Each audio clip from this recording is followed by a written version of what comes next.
নমস্কার বন্ধুরা, দারুণ স্বাদের এক নিরামিষ রান্নার রেসিপিতে তোমাদের স্বাগত। আজ নিয়ে এসেছি ডাব পনিরের এক দারুণ রেসিপি। এর আগে আমি তোমাদের সঙ্গে মালাই ইলিশ ডাব চিংড়ি রেসিপি শেয়ার করেছি। তো চলো আজকের এই রেসিপিটা দেখে নেওয়া যাক। নিরামিষের দিন এটা বানাতে পারো, কিংবা বাড়িতে গেস্ট আসলে তখন আমরা কিন্তু ভেবে পাই না নিরামিষের দিন কী রান্না করব। তো এই রেসিপিটা বানাতে পারো, অসাধারণ টেস্ট হয়। সবার প্রথমে দেখো, আমি ডাবের ভেতর থেকে জল এবং শাঁসটা বের করে নিলাম।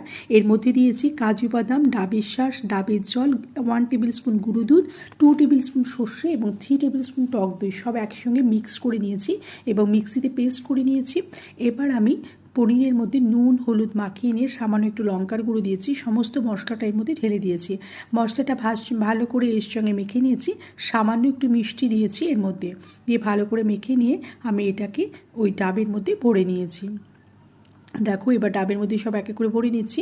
এবার আমি এর মধ্যে একটু সর্ষের তেল দিয়ে দেবো।